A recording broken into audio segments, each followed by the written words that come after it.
ನನಗೆ ದೀಕ್ಷೆ ಕೊಡಿ, ನನಗೆ ಮುಕ್ತಿ ಬೇಕು ಅಂತ. ಅಂಥ ಒಂದು ಪವಿತ್ರವಾದ ಕೆಲಸವನ್ನು ದೀಕ್ಷಾ ಆ ಉಜ್ವಲ ಭವಿಷ್ಯಕ್ಕೆ ಮಕ್ಕಳಿಗೆ ದೀಕ್ಷೆ ಕೊಡುವಂಥ ಒಂದು ಪರಿಸರ ಇದೆ. ಯಾಕೆಂದರೆ ಮನುಷ್ಯ ಒಂದು ಐಡೆಂಟಿಫೈಗೆ ಹೋರಾಡ್ತಾನೆ. ನಾನು ಸಮಾಜದಲ್ಲಿ ಇದ್ದಾಗ ನನ್ನನ್ನು ಗುರುತಿಸಬೇಕು ಅನ್ನೋ ಒಂದು ತವಕ ಎಲ್ಲರಲ್ಲೂ ಇರುತ್ತೆ. ಆದರೆ ಎಲ್ಲರಿಗೂ ಆ ಭಾಗ್ಯ ಇರಲ್ಲ. ಮನಸ್ಸು ಮಾತ್ರ ಇರುತ್ತೆ, ಆ ಯೋಗ ಇರಲ್ಲ, ಅದಕ್ಕೆ ಸರಿಯಾಗಿ ಯೋಗ್ಯತೆಯೂ ಇರಲ್ಲ. ಆದರೆ ಶ್ರೀಮತಿ ಲಲಿತಾ ಅವರು ಮತ್ತು ಶ್ರೀಧರ್ ಅವರು ಯೋಗ ಮತ್ತು ಯೋಗ್ಯತೆ ಮತ್ತು ಅವರ ಪ್ರತಿಭೆ ಎಲ್ಲದರಿಂದ ಈ ಸತ್ಕಾರ್ಯ ಅವರಿಂದ ಮಾಡಲಿಕ್ಕೆ ಸಾಧ್ಯ ಆಗಿದೆ. ಅವರಿಗೆ ಇನ್ನೂ ದೊಡ್ಡ ಯಶಸ್ಸು ಸಿಕ್ಕಲಿ ಅಂತ ನಾನು ಪ್ರಾರ್ಥನೆ ಮಾಡ್ತೀನಿ. ನನಗೆ ಹೆಮ್ಮೆ ಆದಿದ್ದು 4ನೇ ಸ್ಕೂಲ್ ಇವತ್ತು ಇನಾಗ್ರೇಟ್ ಮಾಡಿದ್ದೀವಿ. CBSE ದೀಕ್ಷಾ ಸ್ಟೆಮ್ ಸ್ಕೂಲ್. ದೀಕ್ಷಾ ಸ್ಟೆಮ್ ಸ್ಕೂಲ್ 4 ದಿಕ್ಕಲ್ಲೂ ಇದೆ, ನಾರ್ತ್, ಸೌತ್, ಈಸ್ಟ್, ವೆಸ್ಟ್, ಬೆಂಗಳೂರಲ್ಲಿ. ಹಾಗೆ ಎಲ್ಲ ಮಕ್ಕಳು ಅವರು ಆಸಕ್ತಿ ಪ್ರಕಾರ ಒಳ್ಳೆ ಸಿಟಿಸನ್ಸ್ ಆಫ್ ಇಂಡಿಯಾ ಆಗಬೇಕು ಅನ್ನೋ ಉದ್ದೇಶದಿಂದ ನಾವು ಈ ಸ್ಟೆಮ್ ಸ್ಕೂಲ್ ಶುರು ಮಾಡಿದ್ದೀವಿ.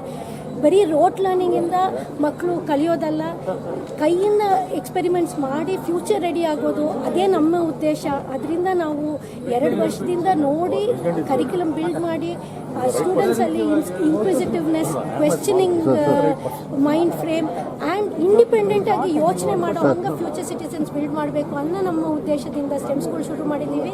ನಮ್ಮ ಉದ್ದೇಶ ಈ 4 ದಿಕ್ಕಲ್ಲಿ ಮಾತ್ರ ಅಲ್ಲ, ಇಡೀ ಬೆಂಗಳೂರಲ್ಲಿ, ಇಡೀ ನೇಷನಲ್ಲಿ ಎಲ್ಲೆಲ್ಲಿ ಆಗುತ್ತೋ ಖಂಡಿತ ಮಕ್ಕಳನ್ನ ಬೆಳೆಸ್ತೀವಿ ಅನ್ನೋ ನಮ್ಮ ಮಾತು ನಿಮಗೆ. Sridhar, this is Lalit Sridhar.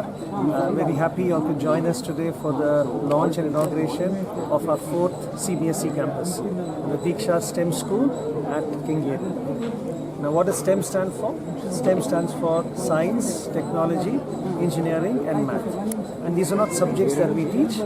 It is a way of thinking, a way of approach to solving problems and analyzing that we have to inculcate in our children. Why have we started the STEM program and the STEM philosophy?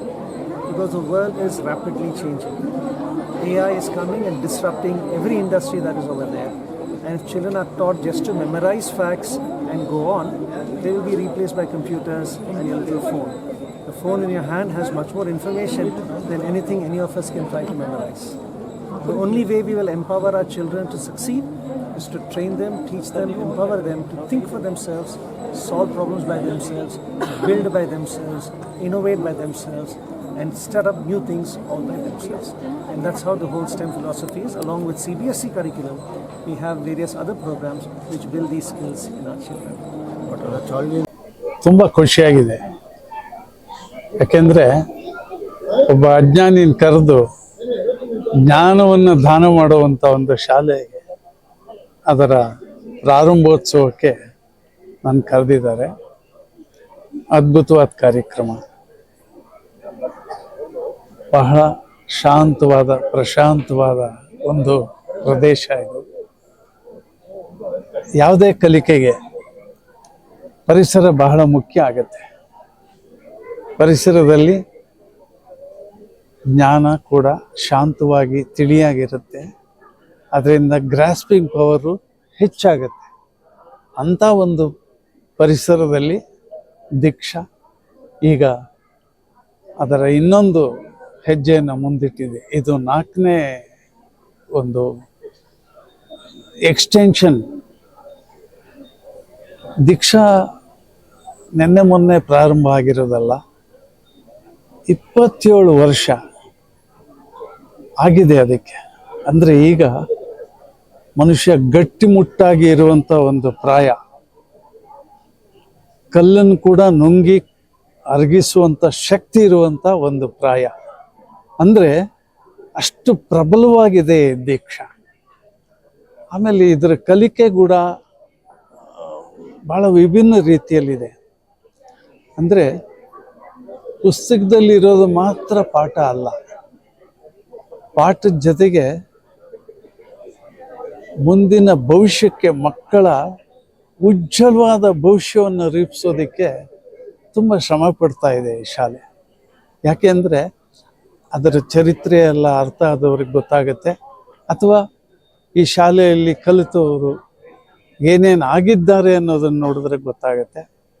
ಇಂಥ ಒಂದು ಉತ್ತಮವಾದ ಶಾಲೆ ಅದು ಶ್ರೀಧರ್ ಮತ್ತು ಅವರ ಶ್ರೀಮತಿ ಲಲಿತಾ ಅವರ ಒಂದು ಪ್ರಯತ್ನದಿಂದ, ಅವರ ಪ್ರತಿಭೆಯಿಂದ ಇದು ಪ್ರಾರಂಭ ಆಗಿ ಈಗ ಹೆಮ್ಮರವಾಗಿ ಬೆಳೆದಿದೆ. ಇನ್ನೂ ಅದರ ರಂಬೆ ಕೊಂಬೆಗಳು ಭಾರತದುದ್ದಕ್ಕೂ ಚಾಚಲಿ ಅಂತ ನಾನು ಆಸೆ ಪಡ್ತೀನಿ. ಇಲ್ಲಿ ಕಲಿಯುವಂಥ ಮಕ್ಕಳು ಪುಣ್ಯವಂತರು ಅಂತ ನನಗೆ ಅನಿಸುತ್ತೆ. ಅವರೆಲ್ರಿಗೂ ಒಳ್ಳೆಯದಾಗಲಿ. ಇದಕ್ಕೆ ಸೇರಬೇಕು ಅಂತ ಬಂದವರಿಗೆ ಮುಂದಿನ ದಿನಗಳಲ್ಲಿ ಜಾಗ ಇಲ್ಲ ಅಂತ ಹೇಳುವ ಒಂದು ಅವಕಾಶ ಇರುತ್ತೆ. ಬೆಂಗಳೂರು 40-50 ಕಿಲೋಮೀಟ್ರು ವಿಸ್ತೀರ್ಣದಲ್ಲಿ ಬೆಳೀತಾ ಇದೆ. ಅಲ್ಲಿಯ ಜನರಿಗೂ ಅನುಕೂಲ ಆಗೋಗಿ ಅಲ್ಲೂ ಕೂಡ ಎಲ್ಲ ಬೆಳೀಲಿ ದೀಕ್ಷಾ ಅಂಥೇಳಿ ನಾನು ಆಸೆ ಪಡ್ತೀನಿ. ಇವತ್ತಿನ ಕಾರ್ಯಕ್ರಮದಲ್ಲಿ ನಾನು ಕರೆದು ಗೌರವಿಸಿದ್ದಾರೆ. ಇದರಿಂದ ನನ್ನ ಘನತೆ ಕೂಡ ಹೆಚ್ಚಿದೆ. ಶಾಲೆ ಪ್ರಾರಂಭಕ್ಕೆ ಬಂದವರು ಕೂಡ ಘನತೆ, ಇನ್ನು ಓದ್ದವ್ರಿಗೆ ಎಷ್ಟು ಸಿಕ್ಬೋದು ಘನತೆ ಅನ್ನೋದು ಅವ್ರವ್ರಿಗೆ ಗೊತ್ತಾಗುತ್ತೆ. ಮಕ್ಕಳಿಗೆ ಈಗ ಒಬ್ಬ ಕಲಿಯೋದಕ್ಕೆ ಅವರ ಪರಿಶ್ರಮನ ಹಾಕೋದಕ್ಕೆ ದೀಕ್ಷಾ ಪ್ರಯತ್ನ ಪಡುತ್ತೆ. ಆದರೆ ಅವರ ಸ್ವಂತ ಅವರ ಮನಸ್ಸಿನಲ್ಲಿರುವ ಒಂದು ಯಾವುದೇ ಒಂದು ವಿಷಯದ ಬಗ್ಗೆ ಅವ್ರು ಹೆಚ್ಚು ಶ್ರಮ ವಹಿಸಬೇಕು. ಒಬ್ಬ ಸ್ಪೋರ್ಟ್ಸ್ಮ್ಯಾನು ಒಬ್ಬ ರನ್ನಿಂಗ್ ಕಾಂಪಿಟೇಷನ್ನಲ್ಲಿ 8 ಸೆಕೆಂಡ್ಗೆ 5 ಫರ್ಲಾಂಗ್ ಓಡ್ದ ಅಂದರೆ ನಾನು 4 ಸೆಕೆಂಡಲ್ಲೇ ಮುಗಿಸ್ಬೇಕು ಅಂತ ಪ್ರಯತ್ನ ಪಡ್ತಾ ಇರ್ತಾರೆ. ಓದಿನಷ್ಟೇ ಪ್ರಾಮುಖ್ಯತೆ ಆಟಕ್ಕೂ ಕೊಡ್ತಾರೆ. ಆ ರೀತಿ ಅವ್ರಿಗೆ ಆಸಕ್ತಿ ಇರೋ ವಿಷಯದಲ್ಲಿ ಓದಿಗೆ ಎಷ್ಟು ಸಮಯ ಕೊಡ್ತಾರೋ ಅಷ್ಟೇ ಸಮಯ ಅವರ ಹವ್ಯಾಸಕ್ಕೂ ಕೊಟ್ಟರೆ ಅವರು ಸೆಲೆಬ್ರಿಟಿ ಆಗ್ತಾರೆ. ಇದು ಎಲ್ಲರೂ ಪ್ರಯತ್ನ ಪಡಲಿ ಅಂತ ನಾನು ಆಸೆ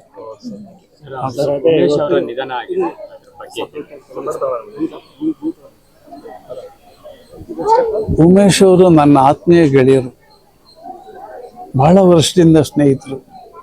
ಯಾಕೆಂದರೆ ಗುಬ್ಬಿ ಕಂಪ್ನಿಯಲ್ಲಿ ನನ್ನ ಮಾವ ಕೂಡ ಒಬ್ಬರ ಆ್ಯಕ್ಟ್ ಮಾಡ್ತಾಯಿದ್ರು, ನಾಟಕದ ನಿರ್ದೇಶನನೂ ಮಾಡ್ತಾಯಿದ್ರು.